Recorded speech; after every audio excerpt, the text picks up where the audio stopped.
Salut Coucou tout le monde. Bon on espère que vous allez bien. Alors aujourd'hui c'est un live spécial parce que les invités c'est nous. Les gars, ce qu'on vous propose c'est qu'on passe à la chronique de Mathias tout de suite. Moi aujourd'hui je vais vous parler des Jeux Olympiques de 2024 qui arriveront à Paris et qui ont pour ambition d'être les plus écologiques de tous les temps. Ils vont faire des bâtiments, ensuite ils serviront de logement pour les personnes qui veulent emménager dans un futur proche ou alors des logements pour les personnes sans domicile fixe même. Donc voilà, ils veulent tout recycler.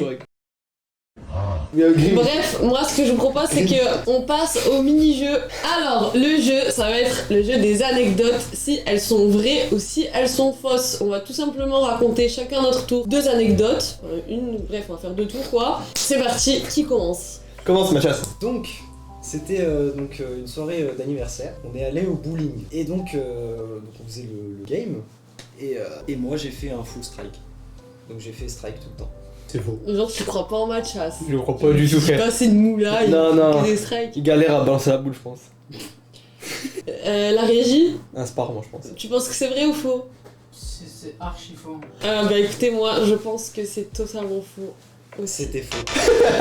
Ok, alors il y a 1 an de ça, je me suis fait menacer par la moitié de Twitter parce que j'ai mis un tweet, parce que moi sur Twitter je raconte ma vie, genre, je sais pas, je mange un tacos, je vais dire je mange un tacos, tout ce que je fais je le raconte.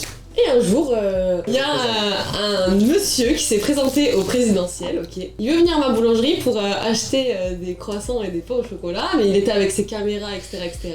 Et mes parents lui ont refusé l'entrée à ma boulangerie. Ils ont dit non. J'étais mort de rire, je mets un tweet où je raconte mes parents ils ont refusé, bref. Mais c'est rien quoi, c'est un tweet qui passe entre les mailles du filet. Et toute la tweetosphère, genre mon tweet il a fait plus de 42 000 likes, je sais même plus combien il a fait.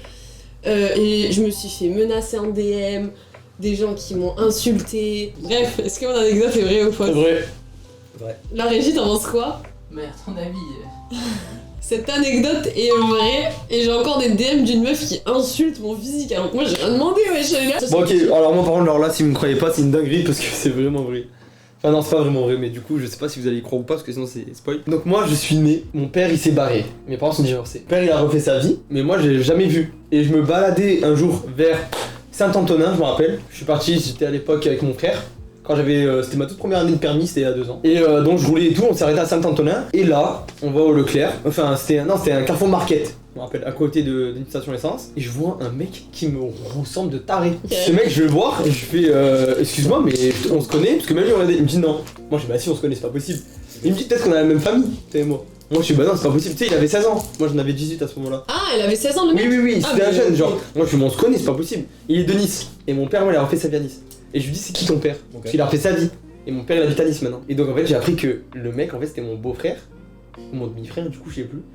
Et qu'en fait, on avait le même père. Bon, Ok, mais... attends, stop. Vas-y. T'as 3 secondes pour me répondre. Oui. Comment il s'appelle? Amine.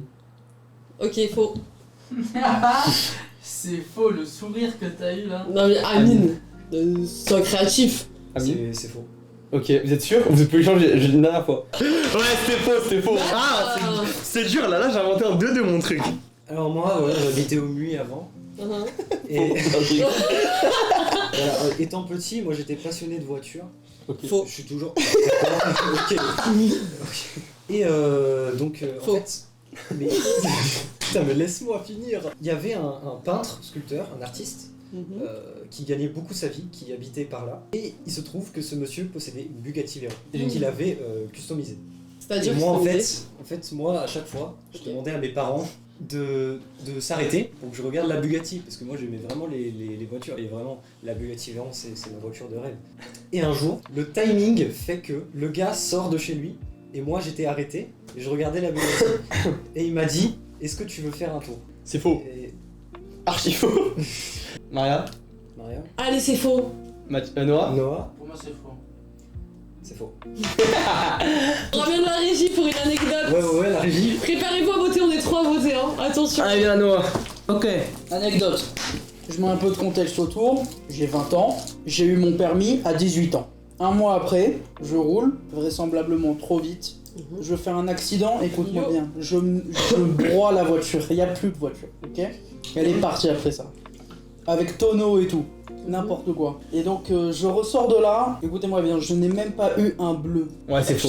Je sais C'est pas. faux. Pour moi, c'est faux. Tonneau et tout. C'est déjà arrivé à des gens. Ok, le airbag il a pété.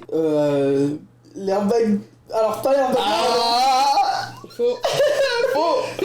Faux. Le airbag ça pète, ça fait mal un peu. Bah l'airbag du dessus il a Faux. pété. Pour moi, c'est faux. C'est faux, vas-y. Je veux dire c'est vrai. Bien joué à toi parce que c'est complètement vrai. C'est absolument vrai. Non. Et l'airbag du volant n'a pas pété. Bon, bah écoutez, Bon, voilà. c'est jeu des anecdotes, c'était très sympa. Bon, on passe à la chronique de Maria. Allez, moi pour ma chronique, on va parler de l'Euro 2024. Alors Deschamps, il a annoncé sa liste. Maria, un avis sur la liste de Didier Deschamps? Bah moi je vais vous donner l'avis des internautes. Donc la plupart ils ont été choqués. La décision de Deschamps d'avoir mis Camavinga en défense, puisque de base il joue milieu. Donc personne n'a compris pourquoi il est en défense. Il y a eu beaucoup de vannes, etc. Ensuite, il y en a beaucoup qui ont été déçus que Areola ait eu sa place dans la liste. Areola, bah oui. Il mérite pas, selon les internautes. Et il y a beaucoup de critiques au sujet de Veretout parce qu'il n'a pas le niveau requis pour eux. Il a pas du tout sa place ici. Ils ont dit que vraiment il a été pistonné, vraiment. Je sais pas pourquoi il est là. Beaucoup pensent que Deschamps n'a plus rien à proposer en tant que sélectionneur et qu'il aurait dû s'arrêter à la Coupe du Monde. Je sais pas vous ce que vous en pensez. Oh, moi je suis d'accord. Ils vont jouer le premier match, ça va être le 24 mars contre le Pays-Bas. Et ensuite le 27 mars contre l'Irlande. Ils se sont retrouvés donc dans le groupe B avec Pays-Bas, France, Irlande, Grèce et Gibraltar. Dites-nous vous, c'est quoi vos pronostics? Qu'est-ce que vous pensez de la France? Si vous pensez qu'ils vont gagner des matchs Moi je ou pense pas? qu'elle gagne. Hein. Moi la France, je pense qu'elle va faire premier ou deuxième, mais bon, vu que Ouais, en phase moi de aussi. poule elle est pas ouf, je pense qu'elle va faire deuxième. Je pense qu'elle va être deuxième. Moi. On va passer à un petit jeu. Le petit jeu c'est pour ou contre. Il y aura une question qui va amener un débat et nous on doit dire si on est pour ou si on est contre. Ok. Il y a du level. Auto-entrepreneur ou salarié. Mais le but c'est pour ou contre. Bah pour. C'est des dilemmes et aussi des trucs de débat. Pour moi, salarié, parce que t'es sûr d'avoir un salaire à la fin. Voilà. Moi j'ai auto-entrepreneur parce que auto-entrepreneur c'est toi qui choisis ton salaire et si tu veux, tu peux avoir un salaire tous les mois. Moi je suis pour les deux. Je suis pas contre parce que auto-entrepreneur, c'est bien. C'est de la prise de risque, c'est par essai-erreur. Ouais. Tu te trompes. C'est comme ça que ça marche, c'est tu apprends et tout. Problème des salariés aussi c'est super, salarié c'est safe, c'est nickel. Mais moi ce que je trouve c'est la mentalité peut-être. Exemple aux États-Unis quand t'es auto-entrepreneur, les gens ils t'encouragent quand tu rates, quand tu réussis, ils sont trop contents pour toi. En France quand t'es auto-entrepreneur, maintenant la tête des gens c'est t'es auto-entrepreneur, c'est des délires de fou, genre en mode tu sais les gens c'est plus auto-entrepreneur comme avant tu vois. Maintenant quand tu penses ça les gens ils doivent penser des conneries des fois tu sais en mode ouais tout le monde dit ça, tu sais, tout le monde se rabaisse et tout donc c'est une question de mentalité pour moi. Votre série préférée? One Piece. Alors moi, ça serait Breaking Bad. Moi, en vrai de vrai, Attaque des Titans. Y a quelqu'un qui a dit j'ai un problème, c'est possible de me donner un conseil. Vas-y, dis-nous ton problème. Du coup, Attaque des Titans? Ouais. Ok, c'est bon, on peut passer à la suite. C'est quoi ça, envahit le lab avec 53 spectateurs? Ça veut dire, il y a quelqu'un qui l'a élevé avec 53 viewers, ils les ont ramenés chez nous. Oh, c'est trop Merci gentil. beaucoup pour le raid. Hello. Merci. Ça fait C'est plaisir. raid, merci ça va là? beaucoup. Là, c'est Ouais. mon premier raid là, waouh. Année avant Covid-19 ou après? C'est drôle, ouais. Moi, il m'est arrivé trop de trucs, les gars, après Covid. Avant. Mais pendant? Moi je dis avant. Et toi? Mais pendant c'était nul. De quoi? C'était confinement pendant. Et bah quoi? T'as aimé le confinement? C'était mieux avant. La vie a été meilleure avant le confinement. Maintenant, c'est devenu bizarre. Moi, je propose que Noah nous rejoigne et qu'on finisse tranquillement. Donc alors, je vais vous parler de The Finals, qui... on a un trailer qui est juste là. Donc, comme vous le voyez, c'est un jeu de tir, donc c'est FPS, vue première personne, etc. C'est un jeu qui est développé par Embark Studio, et Embark Studio, en fait, c'est les anciens devs de DICE qui ont fait, tu sais, les Battlefield 3, Battlefield 4.